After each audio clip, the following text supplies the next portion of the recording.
Let's look at something that modern katana or Japanese sword replicas get wrong.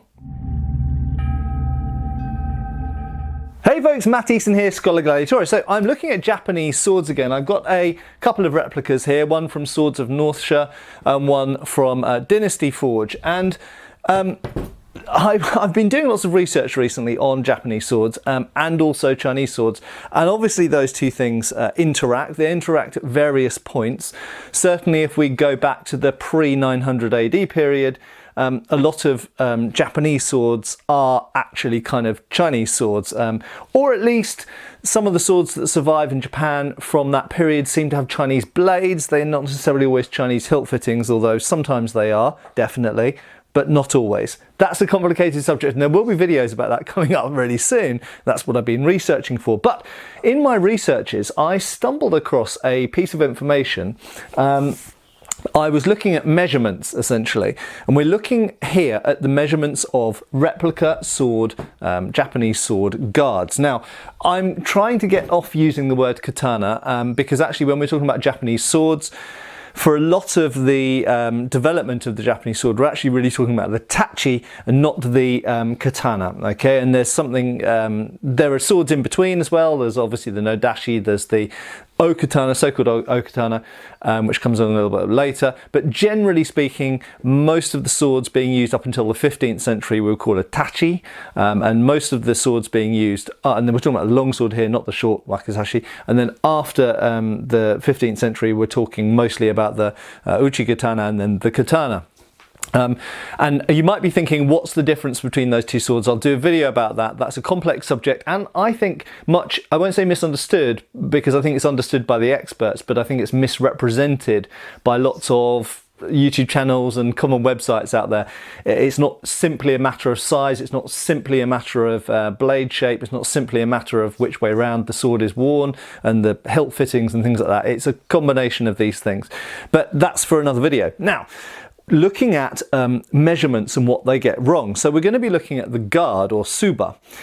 So that is this disc guard. Now this gets talked about an awful lot on channels like mine because obviously I focus mostly on European weaponry, and a lot of people therefore, when we're comparing European weapons with Japanese weapons or Chinese weapons or whatever weapons, often we talk about the guard, because these disc guards, which there is a video that I'm working on where I'll talk more about these, but these disc guards are one of the main things that stands out as different from Japanese swords, Chinese swords, Korean swords, and European swords. Okay, for the most part we don't have disc guards very much in Europe, hardly at all, but they're incredibly prevalent in China after a certain date, Japan after a certain date, and Korea as well. So we're going to focus on that, but before I go into that specific, I just slightly want to go off on a tiny tangent, honestly a small one by my standards, and simply say that the one thing we have to recognise is that these modern Japanese sword replicas are a sort of modern version, a modern take on the katana. There are certain things about these, and there's started to be certain conventions. Obviously most of these replicas are made in China, in a lot of them in Longquan, but in other places as well in China. And there are certain conventions that are partly led by the modern consumer. Okay, so whereas we're looking at a European replica sword, an Albion or a Deltin or a Windlass or whatever, those are usually based on examples in museums. Something I have very rapidly realised over the years looking at replica Japanese swords is, for the most part, they're not replicas of swords in museums. They probably were originally, maybe 30, 40 years ago, but during the time that Japanese swords have been popular to purchase as decorative items and as martial arts equipment and everything else, they've diverged in various different ways from the original Japanese swords that they're modelled on. Obviously the material that the blade is made of is different, but I'm not talking about that. I'm talking purely about the appearance and the way that certain things are fitted and made. Okay, now I'm not going to go into a huge amount more detail on that, but purely to say that we shouldn't necessarily hold these swords up as being replicas of real 16th, 17th century swords for the most part, in the same way that we hold up things like an LK Chen Chinese sword, which is replicating an actual archaeologically found sword, or an Albion, which might be replicating an actual sword in a museum, or, you know, high-end custom replicas, whatever. These are mass-produced katanas in the most case. You do get some tachi, but most of them are katanas, and they are made to look pretty much similar to each other, and they vary more or less in the colours and the fittings and things like that. We don't get very much variation of blade shape. We get a couple of variations in the fullers or bohi, and little variations in the kasaki or tip shape and things like this. But generally speaking, they're all much of a muchness, and we don't see actually a huge amount of as much variation in the replicas as we do in the original Japanese swords. And the only other thing that's worth mentioning as well at that point is that these are by and large an impressionist rendering of a 16th, 17th, 18th, 19th century katana. Okay, most of these replica katanas that you can buy from numerous companies, some better quality, some cheaper quality, they are for the most part replicating katanas from the middle of the 1500s onwards. Okay, they're not replicating Japanese swords as they appeared before that for the most part. Earlier types of Japanese swords are not widely replicated at all, and you probably need to go custom orders to do that most of the time. You do find some tachi around, but the fixtures and fittings aren't very authentic to what they should be for the, say, the 13th, 14th, 15th century. So there we go. Right, now onto the guard. What am I going to say about the guard? Well, actually it's very, very simple. And it's a simple fact that some people might not find interesting at all, but I found it very interesting when I realised. I was looking at designs of tsuba, okay, and once again the tsuba is the guard here, and some people in the world collect these tsuba, some people just study these tsuba without the rest of the sword, because of course on a Japanese sword they're easily detachable. You put the minugi pins out, you detach the hilt, and you've got a tsuba. And in many cases some of these tsuba go all the way back to the 13th, 14th century. Okay, it's not that difficult to actually procure, buy a 14th century, 15th century tsuba. There's lots of 16th century tsuba around, and then once you get into the 17th, 18th, 19th century, these tsubas get much more ornate, more peaceful period in general, and they become more like art objects and less like handguards for the most part, although they do still fulfill that function. And they're much more numerous. So in the Edo period, they made vast numbers of these tsuba, and you can buy them in antique shops. You know, they're not uncommon objects, and that sometimes you'll get them mounted in groups in a frame and stuff like this. So they're regarded as art objects, and they were at the time as well. And in many cases, a wealthy Japanese person living in the, say, 18th century might have several different hilt fittings for their one family blade. So they might have an old 16th century blade, and then they'd have a series of hilt fittings.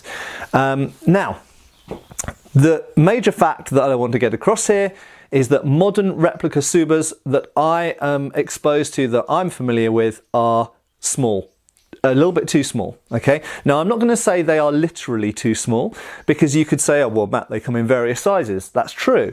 You could say that, you know, the person who ordered that sword to be made would have chosen a tsuba to suit their personal tastes, and again, that's true. They might choose a small tsuba, but I like replicas of things, even though these, as I've said, these aren't exact replicas. I like replicas to be fair representations of what was used in period. And one thing that's really hit me square between the eyes, I've been looking at tsubas and their measurements, and these replica tsuba, by pure coincidence, two completely different companies making two very different types of katana here, these are both 7.5 centimeters or 75 millimeters diameter. When I was looking at antique ones and looking at the measurements, I found that obviously there were some that were that small, but they were outliers. The majority of tsuba from any century seem to start at about 8 centimeters. And actually, if we go to the earlier period, if we go to the 14th, 15th century, they're as much as 9.5 centimeters or even 10 centimeters. Now, the reason that that's important is, number one, if you're making a replica of something, you want it to look like the original object, yeah? So if you want to have a samurai sword, yeah, be it a katana or a tachi or uchi katana or whatever, You want it to, I think, most people want it to look cool, probably, and perform well, but they also want it to look like a sword from the 16th century on, or from the period of history that you're interested in, perhaps even the 19th century. So in terms of appearance, that tsuba is 7.5 centimetres. The Dynasty Forge one is also 7.5 centimetres. That's damn small, and actually it should be bigger. Okay, so in terms of appearance, they should be a bit bigger, number one. Number two is that functionally, that makes quite a big difference.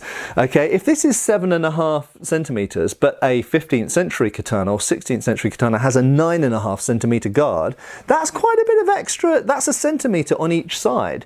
So we talk about hand protection from these disc guards, and actually, if it's 2 centimetres wider, think of that in percentage terms, from 7.5 to 9.5, 2 centimetres might not sound like a lot, folks, but I tell you, if you stick it in the right place, it makes a big difference.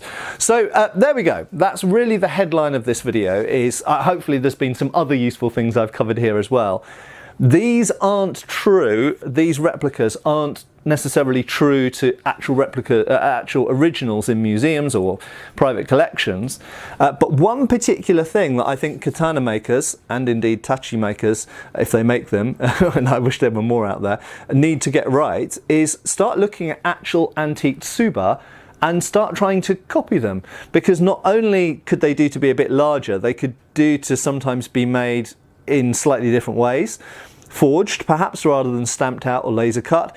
But additionally, they're usually a bit more three-dimensional than some tsuba are, and there are other small differences about them as well. If you look at the thickness, if you go on, for example, the Metropolitan Museum website and start looking through Japanese sword guards on there, you'll notice that these guards are often too thick. So not only are they too small, but they're often thicker than they need to be. They can afford to be a bit thinner and a bit wider, and that would actually give more hand protection, and it would look more like the original objects from the 16th century, 15th century, 17th century, whatever you're replicating. Anyway, I hope this has been somewhat interesting. I know a lot of you out there probably own at least one replica katana, and I think it's valuable for the consumer, i.e. you and me, to know that all of these katanas out there, what do they actually represent? Well, they represent 16th century onwards swords, but there are a lot of things that are not quite right about them in terms of actual replication. They could do with various changes to them, and one of those things is, on average, the guards are a little bit, the tsuba are a little bit too small. Hope this has been interesting. See you again soon on the channel for another video. Cheers, folks. Thanks for watching. We've got extra videos on Patreon. Please give our Facebook a like and subscribe if you haven't already. Cheers, folks.